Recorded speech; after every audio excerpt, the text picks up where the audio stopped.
If this story that turned my life into a nightmare hadn't happened to me, I wouldn't have believed a word the narrator said. It was in 2003. On March 23rd, I had a dream in which my grandfather, who had died 3 years earlier, appeared to me and said, "You have forgotten about me. You don't even remember me." I woke up in a cold sweat. My grandfather said this as if he was very angry with me, but I didn't pay attention to it. In the morning, my husband Jack was sitting at the table drinking tea. I tried to talk to him, but there was no answer. I took offense and left to get dressed for work. At this time, Jack came in and stood in the aisle looking at me. I, showing that I was offended, paid no attention to him. Just then I saw a shadow creeping along the wall. I was stunned. I said, "Jack, are you seeing this?" My husband runs up, puts his arm around me and says, "He's come for me." I asked in horror, "Who came for you? What are you talking about?" And then the unbelievable happened. His eyes filled with blood, he pulled me to him and started licking my neck.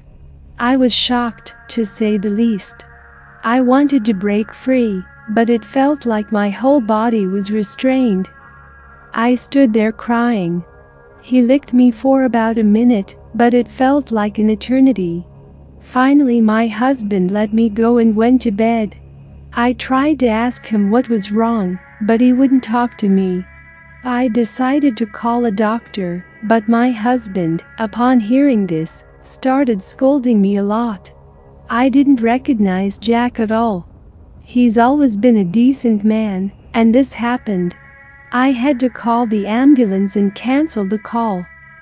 In the evening of the same day, almost the same thing happened, only this time my husband was sitting on the couch. His eyes were bloodshot again, and he was shouting something incomprehensible in an incomprehensible language. This time I decided to call a priest. When the priest arrived, he shook me. "My God, he's not breathing," he exclaimed. I was just horrified. I started calling an ambulance, running around the apartment like a madwoman. Finally, the ambulance came and told me that my husband had been dead for 2 days.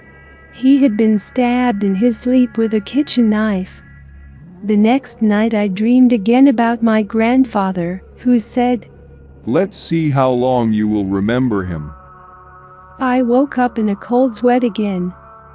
Then I was put on trial. How could I prove I didn't kill him? I didn't want to go to a psychiatric hospital, so I served 6.5 years. Now I live with my new husband, but we talk to him every day about my grandfather and my late husband.